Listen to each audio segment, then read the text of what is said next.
Damn. Cooler and a flyer too. What's good, everybody? Welcome back to the show that is Cooler and Flyer 2, A1 Forever Sports.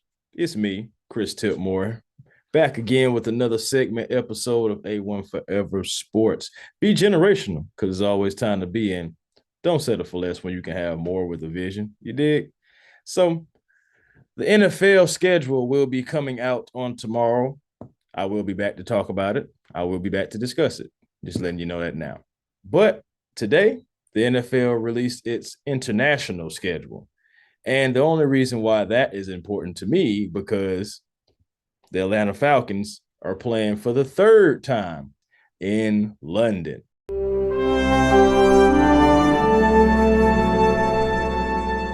Now, again, the Falcons will be playing the Jaguars at Wembley Stadium October 1st. That is week 4 of the NFL year. So this will be the third time, again, like I said, with the Birds playing across the water in London. Last time was in 2021 as the New York Jets ate defeat by the Atlanta Falcons. And before that, it was 2014 since the Falcons been to London. So getting some more London games in, that's cool with me. Last time, like I said, beat the Jets, and Kyle Pitts got his first taste of the end zone in the NFL. Now, we all know after that, like a game or so after, we would lose Calvin Ridley to what we thought was only going to be a mental health situation to where he had to get himself together, recharge, refocus.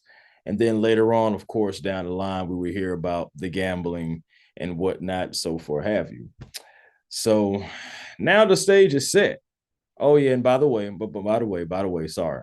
And Calvin did not play, of course, across in London with the Falcons. I know he took that day off and did not make the flight. Now, I'm not knocking that, bashing that. It is what it is. I'm just saying that's what happened. So again, now the stage is set.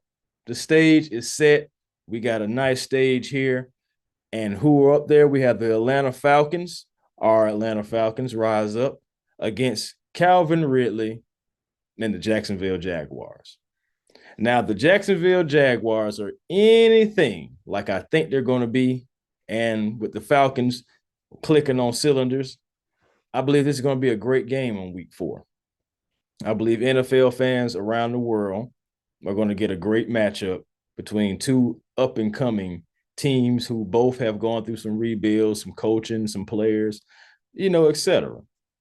And of course, first time seeing Calvin since his suspension, and also since we had to trade him.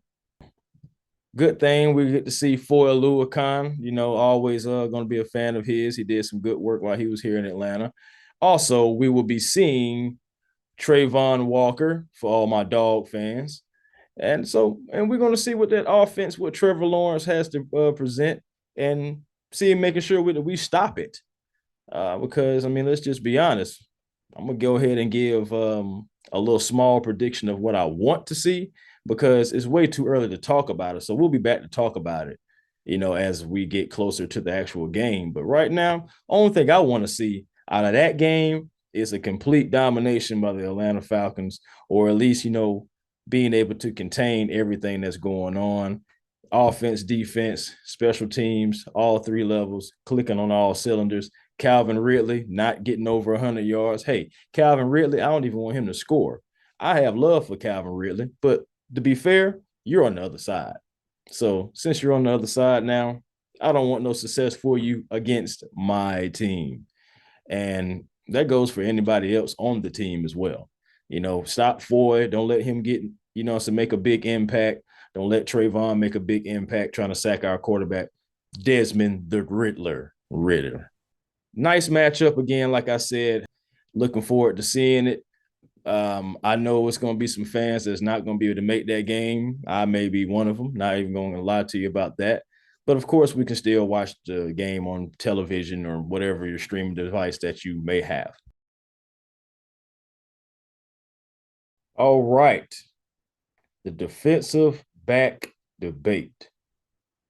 Now, this started because the Atlanta Falcons signed cornerback Trey Flowers to a 1-year deal. Now, Flowers is a former Seahawk and Bengal, and it's another player out of a different draft class that I wanted for the Falcons, just not in the place that he was drafted. And it's funny that now him and Jeff Okudah are now Falcons.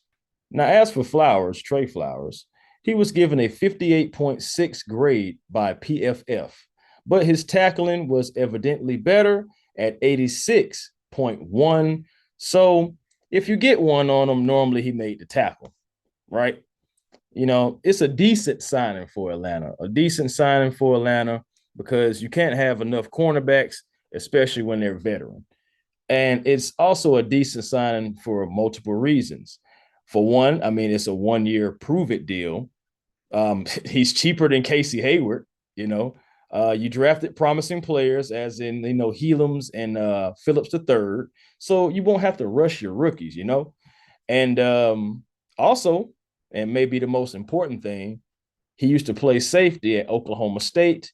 And given his experience, he may be able to play multiple positions, or at least give the Falcons an option of which position to place him at. So he has flexibility and position capability. Now, little fella was waived now by the Seahawks, talking about Trey Flowers. No disrespect, just, hey, my personality. But he found a home in Cincinnati. Played 15 games. And I want to tell you about what Trey Flowers did in those 15 games. He had a total of 27 tackles. He had 1 interception, 1 fumble recovery, and also 3 passes defended. Flowers on defense, he was on defense for the Bengals about 25% of the season. In the playoffs, he was either inactive or mostly on special teams. Though all this is true, we don't exactly know what the Falcons' plans are with cornerback or defensive back Trey Flowers.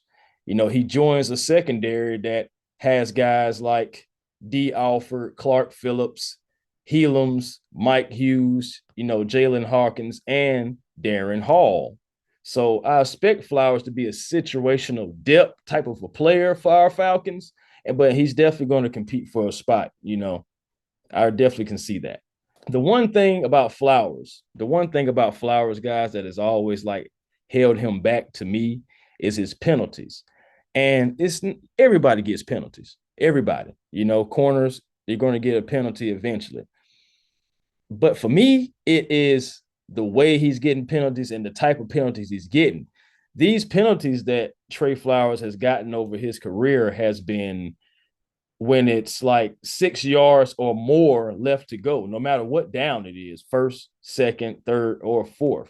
He has penalties for all 4 downs, and some of them are 6 yards or more. So concerning, but I believe he's with the right coaching staff now, as I always believe in my coaching staff, the Atlanta Falcons.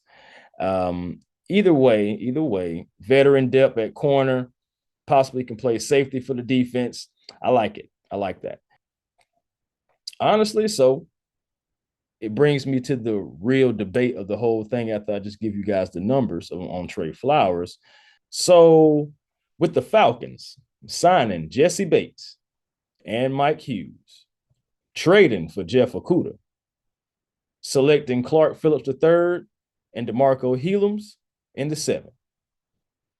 Now you're adding Trey Flowers to the team.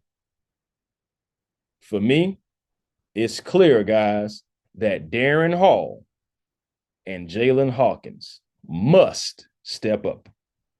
They must step up. Hall, he's coming into the 3rd year of his contract. He started 9 games last year, but he played in all 17. In 2022, he had 45 tackles, 1 tackle for a loss, 1 forced fumble, 1 fumble recovery, and also he was on the field 57% of the time for the Atlanta Falcons. Now, Darren Hall has a 70% completion rate against him for 317 yards and 2 touchdowns. Sliding on over to Jaylin Hawkins, Well, he's coming into the final year of his contract. Hawkins has 16 games, and he only missed one due to injury. Now, I like Hawkins. I like Hawkins a lot. And he also produced, I'm going to tell you about it, 2022, Jaylin Hawkins. Let's tell you about it. 84 tackles, 1 quarterback hit, 2 picks, 6 pass breakups, 1 fumble recovery, and 1 touchdown. Hawkins was on the field 85% of the time for the Falcons.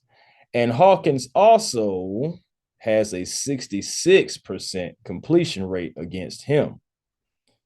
333 yards and 4 touchdowns. He is on the back end, right? He's a safety. But I want to circle back. I want to spin the block and circle back around to Trey Flowers, because Flowers has a 66% completion rate against him, but only for 112 yards and 1 touchdown. So it's safe to say, guys, it's safe to say that this training camp for the Atlanta Falcons, especially in the defensive back area, is going to be a battle, and I'm here for it. Playing spots, playing time are going to be up for grabs. And of course, it's room for improvement from all 3 players. But I will leave you, A1 family, with this question or questions. Do you think Darren Hall or Jaylin Hawkins makes the cut? Or is it only a matter of time before one or both players are released, cut, possibly even traded? For me, I feel like Darren Hall and Jaylin Hawkins are the 2 players in the Falcons secondary that are on the hot seat. The Falcons have made so many moves this offseason, and they want the best players. And us, as Atlanta fans, we want the best product on the field to give us the best chance to hoist that Lombardi. But until next time, be generational, because it's always time to be. Why settle for less when you can have more with the vision? And always tune in to the show that's cool and fly too, A1 Forever Sports. I am Chris Tip Moore. Please subscribe to the channel so you can get this content when I drop it. And I will be back sooner rather than later. Until next time again, guys, peace and blessings to you. Enjoy the rest of your evening, and I'll holler.